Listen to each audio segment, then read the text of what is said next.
The Lexus UX is the most credible small SUV the brand has ever offered, pioneering self-charging hybrid power in this lifestyle-orientated sector. The establishment needs to take notice.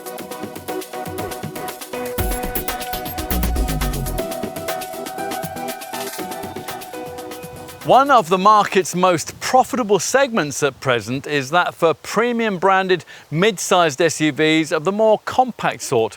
Lexus is a late comer to this sector, but in characteristic style has brought something different to it in the form of this UX model.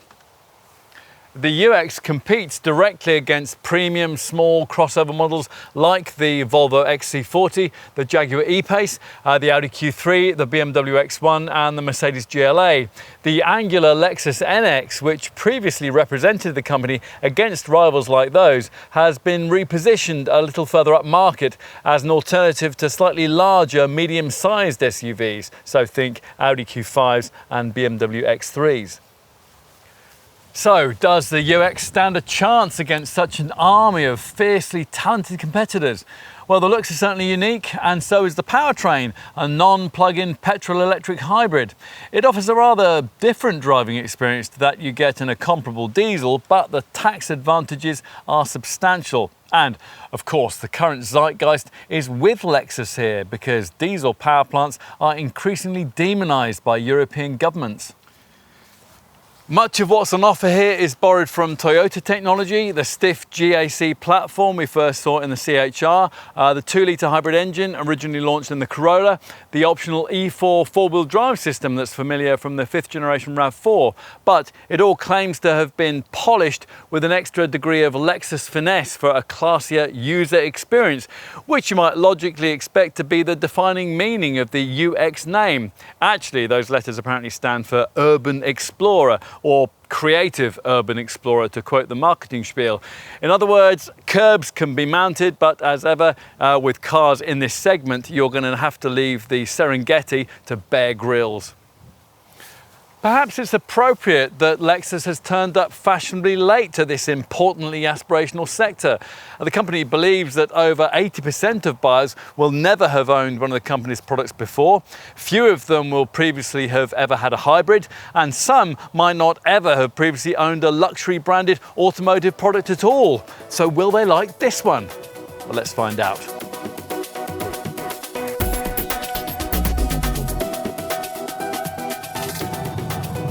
Sooner or later, every buyer in this segment is going to have to switch to a power plant that is in some way electrified.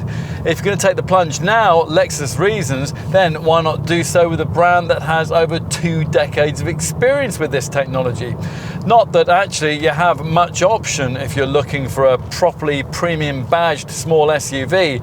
At the time of the test, Lexus was the only car maker offering any sort of full hybrid engine in this segment, and for the foreseeable future, it'll be the only car maker able to offer you a full hybrid engine with any real degree of affordability in this sector. Now, to emphasize this, the company has decided, for our market at least, not to offer any conventional powertrains in this car. And of course, Lexus has long disdained the thought of any sort of diesel engine. UX buyers get the 4th generation version of the company's hybrid Synergy Drive power plant, not the 2.5 litre 176 bhp version of that package used in the 5th generation Toyota RAV4 and the Lexus ES, but the 2 litre 181 bhp unit we recently tried in the Toyota Corolla, which we're promised has been finessed for use in this more aspirational model. It's aided in this task by the fact that it's mated to a freshly adopted GAC global architecture platform that's more torsionally rigid than anything Lexus has previously used, a chassis that also enables the UX to have the lowest centre of gravity of any vehicle in its class. This car is also surprisingly light for a hybrid and for any kind of SUV actually, thanks to a whole range of weight-saving measures used in its body construction, and that all sounds pretty promising. which is just as well, because this model's rather difficult primary task lies in converting people who would normally buy diesel versions of small posh SUVs like the Volvo XC40, the BMW X1, Audi Q3 and the Jaguar E-PACE. That's a somewhat challenging brief, given that of course this Lexus drives quite differently to those kinds of cars.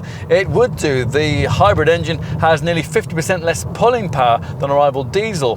That's enough of a difference to mean the need for a very different style of driving. You don't make a hybrid engine go quickly by ramming your right foot to the floor, but by backing off the throttle between the single speed auto gearbox's virtual ratios in a way that lets the revs drop and lets the engine bite into its torque curve. Even once you master this, you'll find that things like overtaking maneuvers have to be planned much further in advance than you might be used to. With previous smaller Lexus hybrid models, the issue is further exacerbated by the so-called rubber band effect, a disconnect between the engine and its incorporated eCVT belt-driven automatic transmission that meant throttle stabs delivered a flare of revs but not much appreciable forward motion. You still get that with the UX, but not quite to the same extent. Now, if you're switching from an older generation Lexus hybrid engine, say the 1.8 litre unit in the CT hatch or the 2.5 litre power plant in the NX SUV, you'll find that here the engineer's efforts to create a more linear response to throttle input by putting the initial burden on the system's powerful electric motor have borne some fruit. The single-speed transaxle matches engine speed with acceleration more convincingly, and you no longer have to spend so much time with the accelerator rammed against its bump stops when you're running late for whatever it is you've got to get to. Now, hopefully that won't be at the end of an unlimited speed autobahn, because maximum speed is restricted to just 110 miles an hour. Mind you, when was the last time you drove at over 110 miles an hour? The only slightly more relevant rest to 62 miles an hour stat is rated at 8.5 seconds, which is for the front driven model that we're trying here, which mates the petrol engine to a single electric motor on the front axle. Lexus also offers a so-called E4 four-wheel drive version of this package, which adds a further electric motor on the back axle. The resulting package doesn't add anything significant to the power output, so overall performance is similar, and it's nothing like as capable as a proper mechanical 4x4 setup. For a start, it comes with a very pronounced frontward power bias, but it'll be enough to deliver the extra winter traction that many owners need. Light field tracks are also within this car's remit in E4 form, but given that there's just 160 mils of ground clearance, you'd be unwise to attempt anything more testing than that. That's not what this car is about, nor will it suit as a tow car. Towing capacity, both braked and unbraked, is limited to just 750 kilos. As with all Lexus hybrids, every version of the UX can be driven in three ways: by the electric motors only, as is the case from start off for about 1.2 miles using the provided EV mode, with just the engine if you're giving it full throttle, or more usually with a combination of both. During deceleration and under braking, the engine switches off and both electric motors act as high output generators, recovering kinetic energy that automatically recharges the batteries for the next time the hybrid system's able to switch back into electric-only mode. In an F-Sport model like this one, steering wheel paddles are provided, not to change gear, but to allow you to play a part in the energy harvesting process by higher or lowering the level of regenerative braking. To achieve anything like the quoted efficiency returns, you'll also need to keep the provided Drive Mode Select driving setting system in its most frugal eco mode, and try to keep the instrument cluster's hybrid system indicator gauge in its most mean-spirited charge and eco sections. If, rather understandably, you think life's too short to continually drive with such a frugal mindset, there's also a default normal setting and Sport S modes, which switch the central dial into a rev counter and deliver up slightly more urgent acceleration.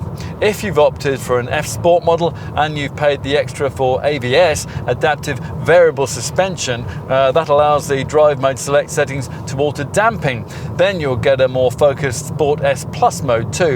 With that engaged, decently rapid secondary road point-to-point journeys are possible in a UX, but even then you're never really encouraged to start flinging the thing about.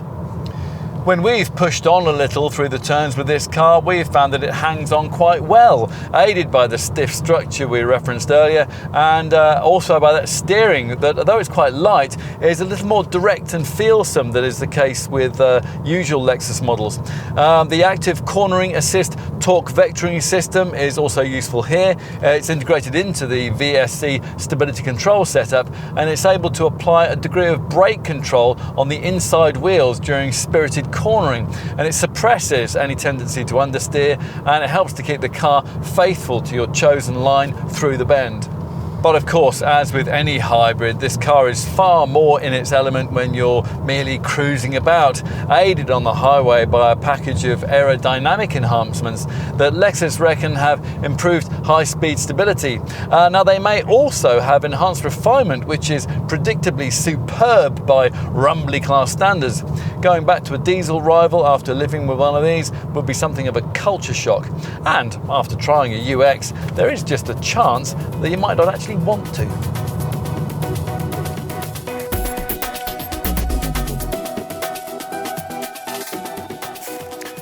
Lexus design has always been angular and different, and the UX does indeed offer a distinctive take on what a small premium SUV should look like. The Japanese brand didn't want to conform to the established, solid, chunky crossover look, and as a result, were it not for the roof rails and the faintly spherical shaped wheel arch cladding, you might struggle to visually pigeonhole this as an SUV at all. Maybe that's just the point. Lexus is trying to blur the boundaries here to make movement into this car from, say, a BMW 1 Series or a Mercedes A-Class that much easier. As with all the company's modern models, this spindle grille is central to the styling theme. Its mesh in this case is made up of individual elements that seem to gradually change in shape as they radiate out from that central Lexus emblem. Styling lines flow from this feature to envelop the cabin, and the flanking LED headlamps are topped by LED daytime running lights and an arrowhead design. Plus, there are dramatic vertical bodywork flashes flowing down into the low-set fog lamps. You might like it, you might not, but this car certainly has a degree of overtaking presence.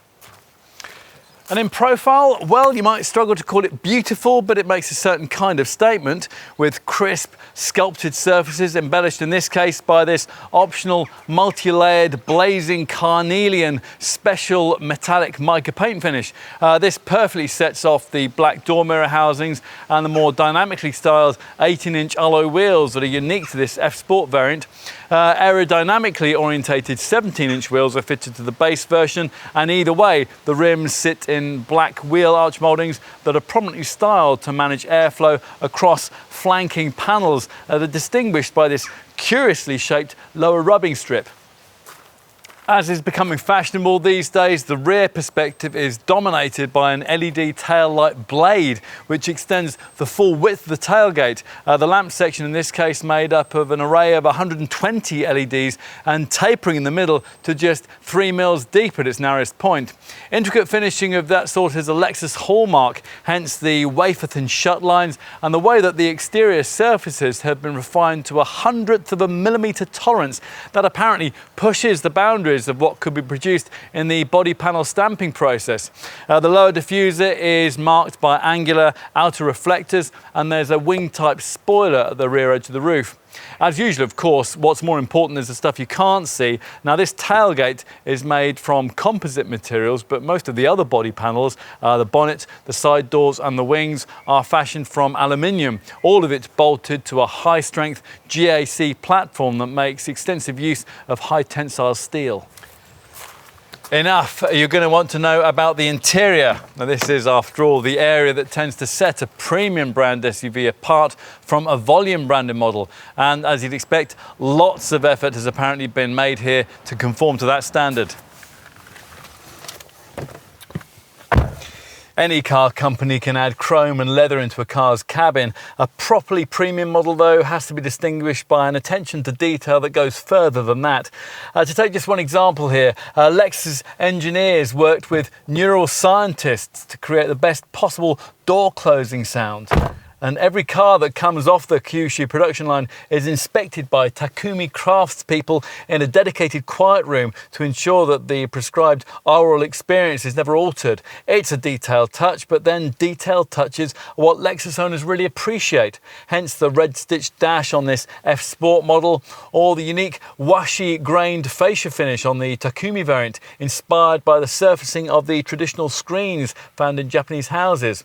You might also like the subtle integrated LED lighting, including an interior light that activates with a swipe of your finger, and the electric window mechanism that gradually slows the progress of the glass panel as it reaches upwards, so it closes with a lovely softened thud.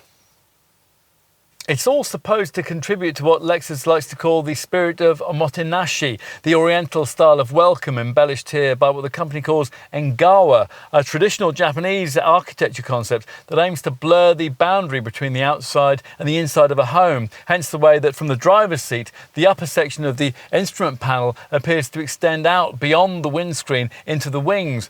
Now, it is true that you don't get the hewn from granite feeling of quality and depth that you would find in, say, a rival Audi Q3, but interesting design and soft touch surfacing helps to compensate, as does thoughtful driver's seat positioning that sees all the main controls being easily operable while you maintain a comfortable posture. We also like the Lexus Climate Concierge system. Now, this uses infrared technology to monitor the body temperatures of front seat occupants and adjusts the climate control settings to suit. And it even takes into account factors like sunlight shining into one side of the cabin. Perhaps inevitably, though, there are also design elements here that don't work quite so well. This Binnacle's stitched cowl top is lovely. The horn style controls sticking out of either side of it aren't, as in the ES and the LC. These just look odd and they're a bit of a stretch to reach, although the dial style settings that they offer for the driving modes on the left and for traction control on the right work well enough.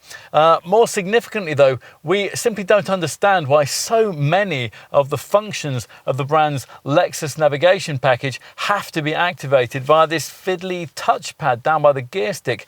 It's almost impossible to use properly on a bumpy road, and it's generally much less intuitive than the simple circular dial that you get with a rival BMW iDrive infotainment system. To be fair, Lexus has tried to improve this setup here, adding some extra shortcut buttons ahead of the center storage box lid that make activation of the main audio and media functions a little easier. As for the other infotainment features, things like navigation, car information, and access to various downloadable apps, well, accessing these via this maddening touchpad is for us still better than having to stab away at a touchscreen, as you would have to do in a rival Volvo XC40 or Jaguar E-PACE.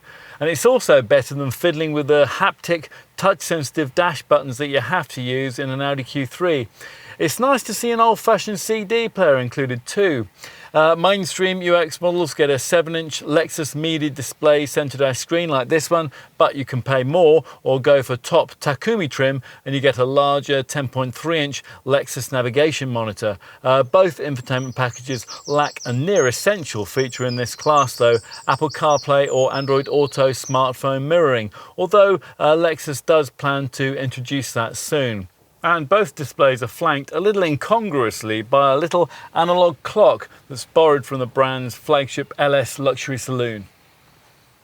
The rather over-buttoned 3-spoke wheel is from the LS2, and the instrumentation that you view through that is a real cabin talking point, or at least it is on this F-Sport model anyway. It's based on the layout used by the brand's old LFA supercar, with colours and graphics that change according to the driving mode that you select.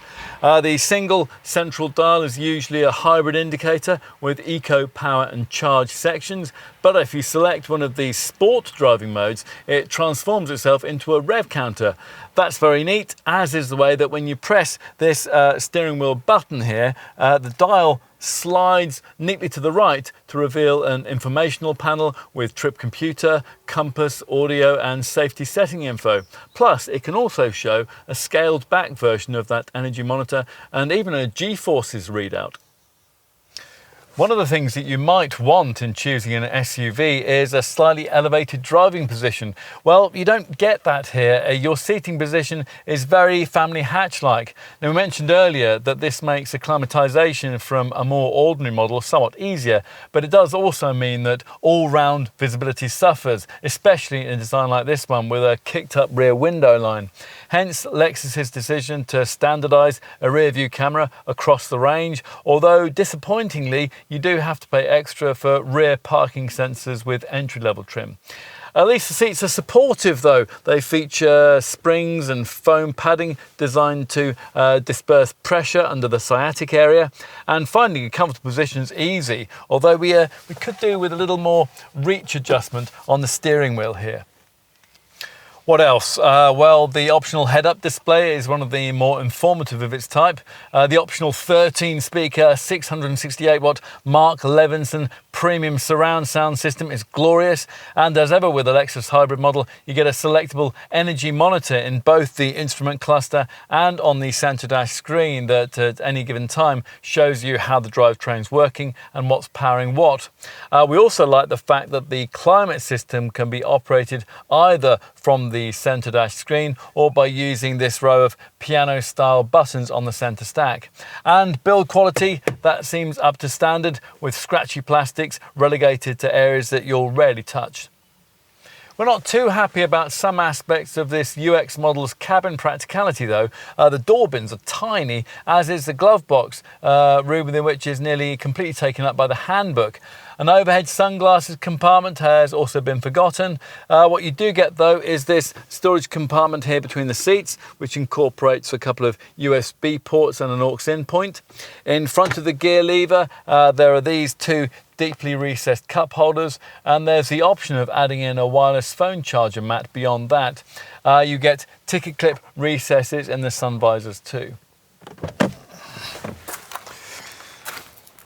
Okay, time to take a seat in the rear. At nearly 4.5 meters in length, the UX is a fraction longer than the segment norm, and that's a hopeful sign for back seat occupants. More significantly though, this Lexus is also slightly narrower and shorter of height than most of its rivals. To take just one example, a Jaguar E-PACE is 129 millimeters taller. The inevitable result of that is that accessibility could be better. I mean, reaching in through these narrow door openings to strap up a child, for example, isn't as easy as it would be in obvious rivals.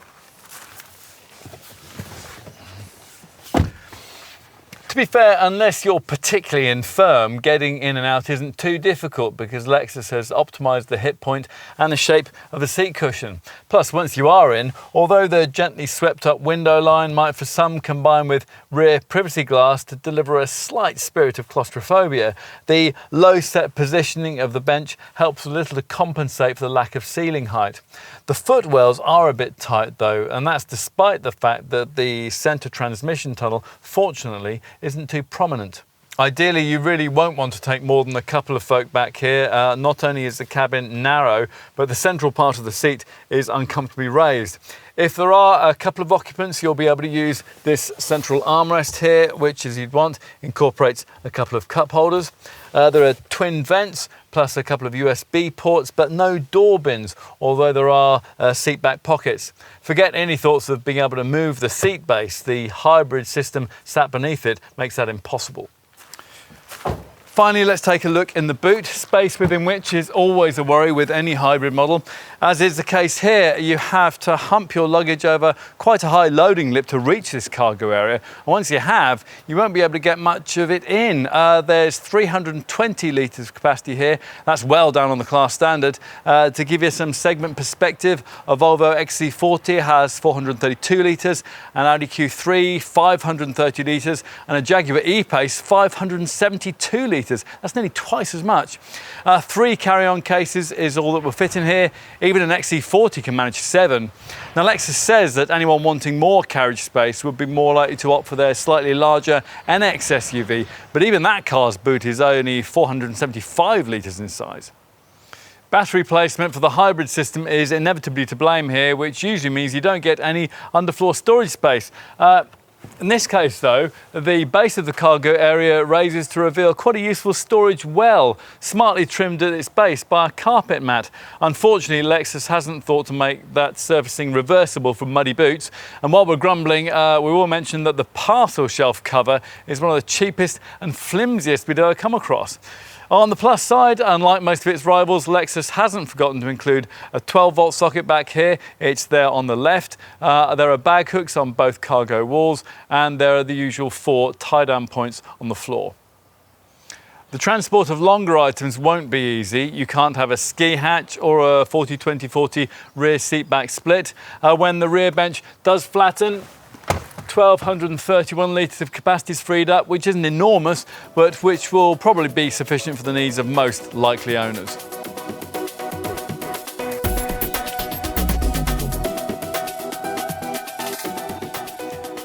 For our market, the UX range offers only one engine option, a self-charging 2-litre petrol-electric hybrid, which comes with the UX 250H badge. Other countries get a UX 200 variant too, which features a conventional 2-litre petrol turbo engine that Lexus says it could offer here if there was demand for it. But British buyers didn't want that unit in the larger NX model, hence its absence here. As for the choices that you do get in the UX lineup, well, there are 2-wheel drive or E4 4-wheel drive drivetrain options, and there are 3 trim levels: Standard UX, F Sport, which is what we got here, and the top Takumi variant. Most will want the front-driven version of this car, and for that, prices start just a fraction under £30,000 for the base variant. That is really where the value is, because there's quite a premium to pay over entry-level spec if you want a nicer trim level. £4,000 more for this F Sport, or over £9,000 more for the top Takumi spec flagship version. As for the extra cost involved in going for the E4 4-wheel drive system, well, Lexus quotes that as being £1,250, but the premium to go from front-wheel drive to 4-wheel drive will seem a lot bigger than that if you're ordering your UX in base or F Sport trim. That's because E4 UX models with those 2 trim grades have also to come non-negotiably with extra equipment features that will be optional on a purely front-driven version, specifically a sunroof and what the brand calls its Premium Plus pack, which gives you niceties like leather trim, a powered tailgate and keyless entry. As a result, a base UX E4 actually costs £6,200 more than the base 2-wheel drive model, while an F Sport E4 costs £4,300 more than the 2-wheel drive variant. So unless you wanted all that extra kit anyway, you might want to think carefully about whether 4-driven wheels are really necessary for you on this Lexus. Since the top Takumi variant doesn't need any additional kit embellishment, the extra cost to go from a front-driven to an E4 version there actually is £1,250. Enough with range and trimming semantics. Where does the UX fit into the Lexus model lineup? Well, from launch, it was pitched in rough terms about £5,000 above the company's aging CT200H hatchback, which uses an older generation 1.8-litre hybrid engine, and about £6,000 below the company's slightly larger NX SUV, which uses a bigger 2.5-litre hybrid. If you really want a UX, it's probably unlikely that you'll have been previously considering either of those 2 models. So you can see why the Japanese brand thinks that nearly all UXs will be bought by people owning a Lexus for the very first time. As for rivals, well, the motoring press will tell you that there are plenty, but the truth is that there's nothing quite the same. The only SUVs you can buy at around this price point that use self-charging hybrid power are the Toyota RAV4 and the Honda CR-V. Both cost around about the same as this UX and offer more interior and boot space, but neither contender really qualifies as a premium brand model, and the Honda will cost you significantly more to run. It's more likely that you'll be considering models more closely sized against this Lexus and with badge work that's better suited to Waitrose and Tesco. So we're thinking here of the obvious posh, compact SUV contenders that you might already have on your mental shopping list. The BMW X1, the Audi Q3, the Mercedes GLA, the Jaguar E-PACE and the Volvo XC40. Now, at the time of this Lexus model's launch, all of these models limited themselves to conventional petrol and diesel engines. And since a conventional petrol power plant in one of these cars would be so much more expensive to run than a UX hybrid, it's most likely that you'll be considering the diesel versions of those competitors against this Lexus. And hopefully you'll remember to factor in the automatic gearbox that will cost you more on the contenders that I just mentioned, but which is, of course, integral to the hybrid powertrain here. Or you might be trying to make those kinds of comparisons anyway. When you drill down into it, direct comparisons against this Lexus are a lot more difficult to make than the motoring press would have you believe. For a start, at the time of this test in summer 2019, Mercedes was no longer selling a diesel version of its first generation GLA. And that's a car that's not especially economical in petrol form, so that's one potential rival crossed out already. The Jaguar E-PACE quickly falls by the wayside too. The most comparable D150 diesel front-driven version of that car can't be had in automatic form, so that's difficult to directly compare against volume versions of this Lexus. The Range Rover Evoque has the same issue because it uses the same powertrain. Both the E-PACE and the Evoque do come in D150 auto guises if you want all-wheel drive, and in that form they'll save you either £3,000 or £1,000 respectively, but both have a weight problem which makes them much pricier to run than this Lexus. A Range Rover Evoque incidentally offers a mild hybrid engine option, but that's not at all the same thing as a full hybrid power plant, as that car's fuel and emission stats will soon tell you. So we're whittling the options down. Audi's Q3 can't quite match the Lexus proposition here either. Now initially you might think that a Q3 in its most popular 35 TDI 150 PS S-tronic sport form would be a decent alternative to a base UX, until you find out that the Audi costs around £4,000 more and is about 30% dirtier when it comes to emissions. And if you want your Q3 35 TDI with Quattro four-wheel drive, you can't have auto transmission. For an auto with four-wheel drive and a Q3, you have to graduate up to the Q3 40 TDI, which costs about the same as a UX E4, but is much pricier to run. Now that leaves us with the Volvo XC40, which we'd reckon to be probably the best all-round rival to this Lexus. But a comparable XC40 D3 Auto with base spec costs £2,000 more than an entry-level front-driven UX, and is 30% dirtier and significantly slower. A base spec XC40 D3 Auto all-wheel drive form would save you around £3,000 over the cheapest Lexus UX E4 model, but much of that saving would be eroded if you equip the Volvo to Lexus levels, and again, the Swedish product would cost you much more to run. Enough. We've done all the price and spec comparisons so you don't have to. And we've concluded, as you might, that there's actually nothing quite like a UX. Now, if you find yourself concurring and you want to know more, then your interest might be sealed by a generous standard specification. Is that what Lexus is offering here? Well, let's see. Outside, an entry-level UX variant comes fitted with 17-inch alloy wheels, and like all versions of this car, it gets LED headlamps with an automatic high beam, along with LED technology that also features with the daytime running lights and the rear lamp clusters. Plus, there are auto headlamps and wipers, roof rails, heated mirrors, headlamp washers, and an alarm. Plus, you get adaptive cruise control, which can automatically control your highway speeds relative to the other vehicles around you. And that's part of the comprehensive Lexus Safety System Plus package of standard camera-driven safety kit that we'll cover off for you in more detail in a few minutes' time. Inside, all UX models come with dual zone climate control with a humidity sensor and a 4-mode version of the drive mode select system, which allows you to tweak throttle response, steering feel and gear shift timings to suit the way that you want to drive. There's LED interior lighting, a leather stitched multifunction steering wheel, a reversing camera and acoustic windscreen. Infotainment, that's taken care of by a 7-inch Lexus media display screen, which uses a remote touch tracer control electrostatic touchpad, and which gives you navigation, Bluetooth phone compatibility, plus an 8-speaker DAB audio system. Most potential UX buyers, though, will be considering the more dynamic-looking F-Sport level of trim that we have here. F-Sport variants get that more dynamic look thanks to special 18-inch alloy wheels, black front spindle grille and black door mirror housings. Inside, you get bespoke F-Sport seats that are heated, power adjustable, feature lumbar adjustment and come trimmed in a combination of fabric and Tahara man-made leather. Plus, there's F-Sport spec for the pedals and for the steering wheel.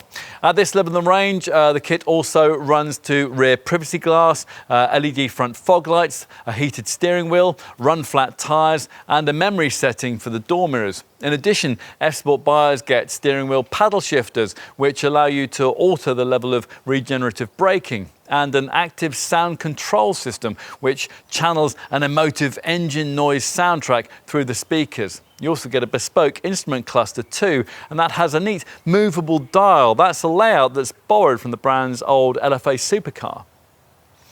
If ultimate luxury is your priority, then the top Takumi level of trim is what you'll need, and that's named after the brand's skilled Takumi craftsman. As you might expect, this variant really does include almost everything you could possibly want. Outside, there are bespoke 18-inch alloy wheels, plus at this level you get triple projector LED headlights, power folding mirrors, a sunroof, a powered tailgate, smart entry, keyless entry, and some extra camera-driven safety features. Again, we'll cover those off in a few minutes. Inside, you get a head-up display. There are beautiful washy paper grain inlays, and you enjoy 8-way power adjustable, heated and ventilated smooth leather front seats. There's power adjustment for the steering wheel too. The audio setup moves up a grade at Takumi level as well, and that's courtesy of a thumping 13-speaker, a Mark Levinson premium surround sound system. This is activated through a much larger 10.3-inch Lexus navigation and multimedia display center dash screen, and that's where you'll view the Takumi variant's 360-degree surround view camera system. On to extra cost features, and your starting point here will be the various option packs that Lexus offers. And which of these you consider will depend on the spec level that you're looking at. So let's start with the packs that you can add in if you're wanting base UX trim.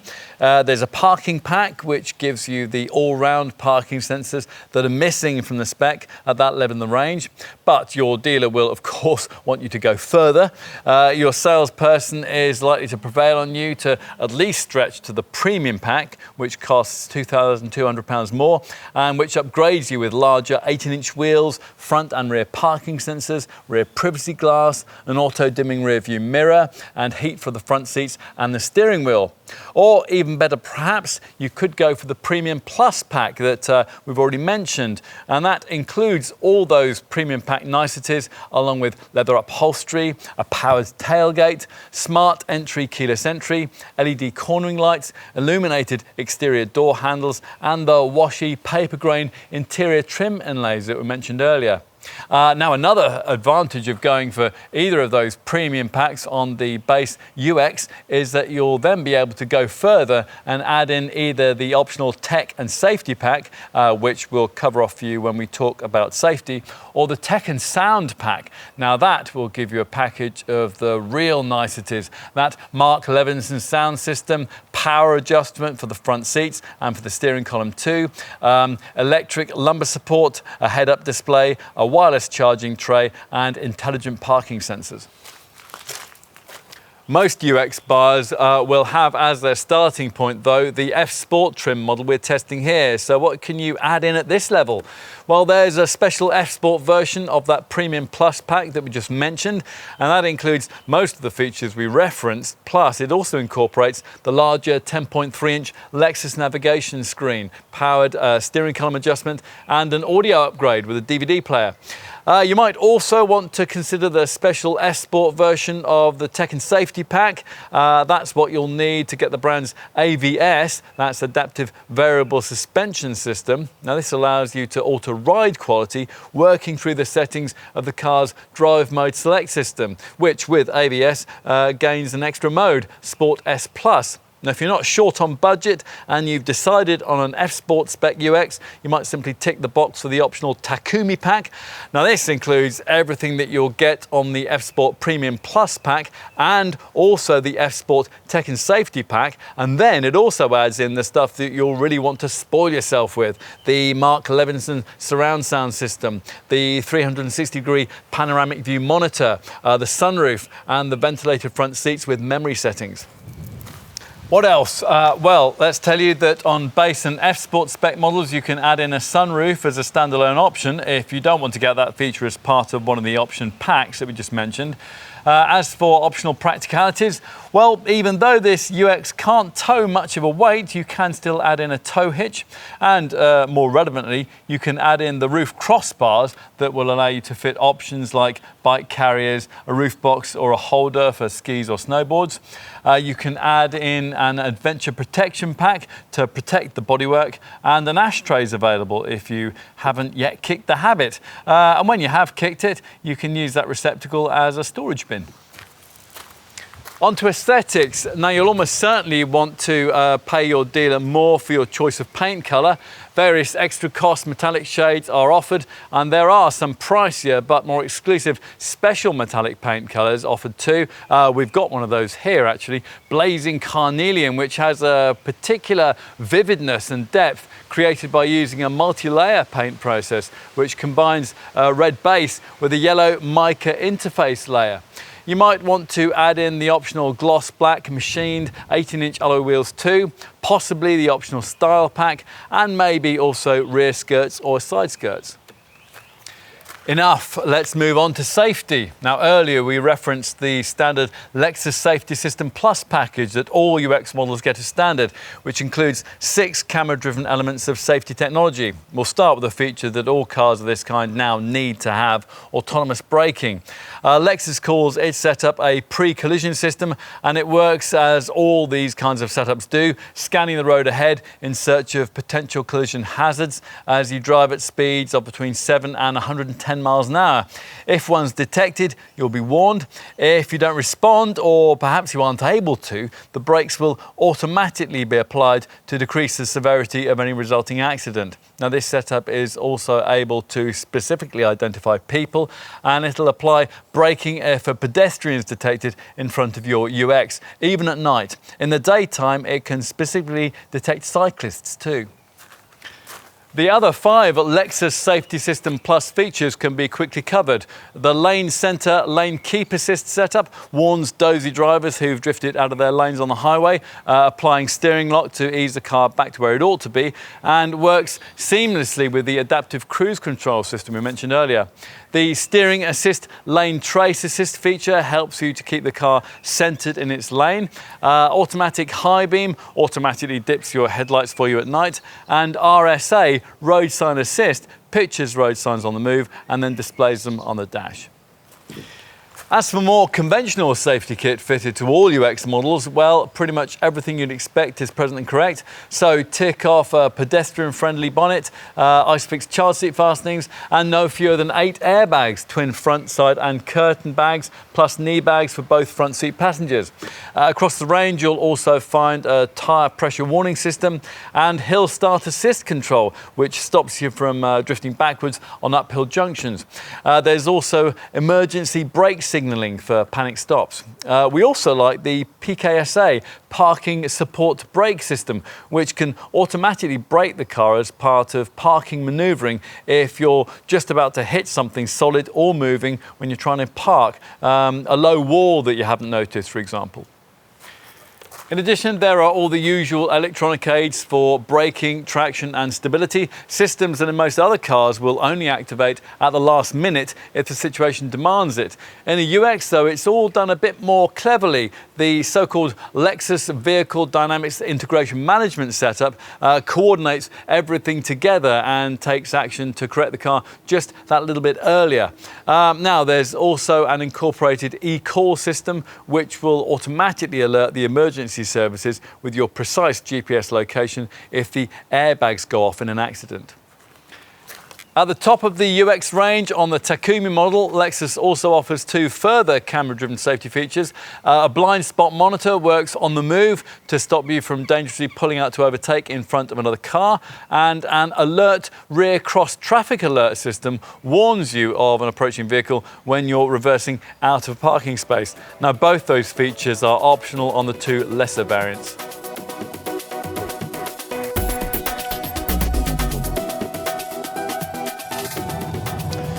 Lexus claims to have conducted research that suggests that since most owners of plug-in hybrid models don't bother to regularly plug them in, these cars spend more of their time running on thirsty petrol power. Obviously, the advantage of a so-called self-charging hybrid like this one is that you don't have to connect it up to a power point, but there is still a need for the driver to very much play a part in making the technology effective. Throttle application becomes crucial to the extent to which the battery-driven electric motors are allowed to help out the engine, and to facilitate that, when driving in the car's most frugal eco mode, you'll have to become expert in keeping the instrument cluster's hybrid system indicator gauge in its most mean-spirited charge and eco sections. If you can do that, the possible returns achievable here can be excellent. As a real-time expression of just what might be possible, Lexus took the opportunity just before this UX model's launch to conduct what it reckoned was a real-world driving test period intended to simulate likely owner, mixed urban and highway use over 4,076 miles on UK roads. When the car was analysed afterwards, it was discovered that it had spent over half its time, 54%, in full electric EV mode, and had actually covered 38% of the total distance under pure electric drive, hence a very creditable 51.7 miles per gallon fuel showing. That's pretty close to the official WLTP rated combined cycle figure for the front-driven UX model in question, 53.3 mpg. Which in turn is very similar to the kind of reading you get from a direct diesel rival like BMW's X1 S-Drive 18D Auto and Volvo's XC40 D3 Auto, although it is about 10% less than you get from a comparable Audi Q3, the 35 TDI S-Tronic. For reference, we'll tell you that a UX E4 four-wheel drive model manages up to 47 mpg, which again is a showing that's pretty comparable to direct 4x4 diesel auto rivals, and 20% better than you get from a diesel auto four-wheel drive version of a car like a Jaguar E-PACE or the Range Rover Evoque. So Lexus is in the right ballpark with fuel returns, and of course UX owners will be filling their cars up with significantly cheaper fuel. But as company users will know, the real savings possible with a hybrid lie with reduced tax liability. A front-driven UX can put out as little as 94 grams per kilometre of CO2, which equates to a benefit-in-kind tax liability of just 22%, which, to save you doing the sums, means a total BIK liability over a typical 3-year 30,000 mile period of £8,087. Now let's look at how the direct opposition fare. This car's most efficient diesel rival, BMW's X1, in its most comparable 18D S-Drive Auto form, puts out 113 grams per kilometre of CO2 and therefore attracts a BIK rating of 32%. And that means an overall BIK cost that would be £4,167 more than this Lexus to run over that period. And as for the car that so many of these so-called experts will recommend that you choose in this segment, the Volvo XC40, well, in comparable D3 Momentum Auto form, that smokes out 131 grams per kilometre, and that attracts a 34% BIK rating, and therefore will cost £4,893 more to run over the same 3-year, 30,000 mile period as this Lexus. Of course, it doesn't stop there. BIK tax liability and fuel economy are just the two most obvious parameters that affect running costs. The UX also shows up well when it comes to factors like depreciation, employers' NI liability, and VED road tax payments. Lexus has done calculations, which we've no reason to doubt, taking all these factors along with fuel and BIK payments into account. And as a result, they reckon that a typical front-driven UX 250h would actually cost you a total of £18,699 to run, all things taken into account, over that 3-year, 30,000 mile period. Now that sounds a lot until you realise that using the same cost parameters, that equivalent Volvo XC40 we just mentioned would cost you £5,790 more than this Lexus to operate. And that apparently frugal BMW X1 that we mentioned would actually cost you £8,740 more than this Lexus to run. That makes you think, doesn't it? Back to how you can use this UX with efficiency in mind. As usual on a Lexus hybrid, there's an available EV button that is supposed to fix the car in electrified motion, which can apparently take place at up to 70 miles an hour. In reality though, you'll find that the lithium-ion batteries are hardly ever charged up enough for you to be able to use that feature. And even when you can, it'll only last for just over a mile.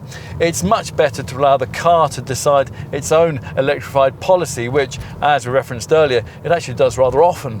This can make you feel rather smug when you're inching along in smoky diesel traffic with the engine seamlessly disabled and battery power silently in motion, at which point you might like to monitor the hybrid system's cleverness on the energy display that you'll find on the center console monitor. The same display also provides graphical trip information and history screens, so you can gauge your ongoing success in fuel economy and energy regeneration. All of this technology might make you worry about this UX model's reliability, but the Prius-derived engineering that's in use here scores very highly in almost every customer satisfaction survey going, so it's actually quite surprising that Lexus hasn't followed its partner Toyota's lead and offered a 5-year warranty on its cars. Instead, the UX has to be covered by an unremarkable 3-year, 60,000-mile deal that doesn't seem overly generous in this day and age. You can, of course, pay extra to extend this cover, apparently up to as much as 10 years and 140,000 miles, but in our view you shouldn't have to. The hybrid components and the hybrid battery are covered by a separate 5-year 60,000 mile warranty. Not that any of this is likely to ever matter. This is, after all, a Lexus, a car in which market experience suggests virtually nothing is ever likely to go wrong. The facts are that hybrid technology generates fewer warranty claims than conventional petrol or diesel engines do. And if something ever should happen, so charming and so helpful are the award-winning dealers in the network that you may end up being almost glad that it did. That is just as well, because you're going to be visiting them relatively often for routine maintenance. Servicing intervals are every year or 10,000 miles. That's a bit more frequent than we'd like, although a prepaid servicing plan can help to keep costs in check. At least the cost of those garage visits should be surprisingly low. That's thanks to the low maintenance requirements that's built into this car's hybrid Synergy drive system. As part of this, there's no starter motor or alternator to go wrong, no drive belts to break, there's a maintenance-free timing chain, no particulate filter to get clogged up with fumes, and of course, thanks to the CVT automatic gearbox, there's no clutch either. The hybrid setup has a good record for minimizing tire wear, and the battery will last the life of the car. Plus, the regenerative braking setup helps to extend the life of the brake pads. What else? Well, we mentioned VED vehicle excise duty payments earlier on. A standard front-driven UX 250H will cost between £115 and £155 to tax in the first year, depending on the variant you choose, with a £130 per annum figure applied from year 2.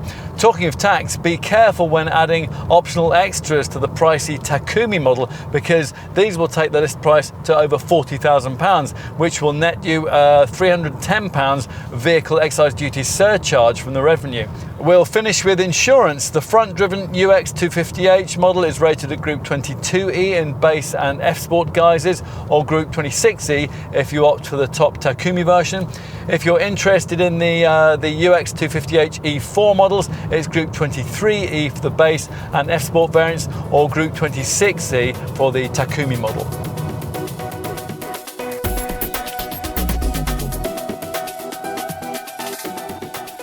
You might wonder whether the market really needs another posh little SUV like this, but we'd contend that this segment wasn't really complete until Lexus properly entered it. True to form, the Japanese brand's the only one of the established players in this class to offer the option of hybrid power, and that in itself will be enough to garner this UX significant interest from a market where plenty of buyers want an alternative to diesel. These people have found petrol engines too thirsty, plug-in hybrids too expensive, and full electric models too limiting. Self-charging hybrid technology might now be 2 decades old, but along with Toyota, Lexus has spent that time perfecting it. No one knows more about how to get the best from this kind of engine. Other parts of the UX are also easy to like. The styling's distinctive, and the cabin is a refreshing change from Teutonic clinicality. Now, you could argue that a rival Audi Q3 has a deeper feeling of quality, or that a competing Volvo XC40 is a more complete all-round package, and there is some truth in that, but both those cars need speccing up quite significantly to match the unique feel of this Lexus. That said, a UX is certainly not inexpensive, and it can't quite offer the handling drive dynamics of its key premium rivals. Plus, it's smaller in the back and in the boot too. But for many likely buyers, those things won't matter very much. They'll appreciate this car's position as the cleanest contender in the class, and also the fact that it's one of the most economic contenders you could choose in this segment. What we think that they'll like most, though, is the way that it's interesting, unusual, and luxuriously sensible, as Lexus models tend to be.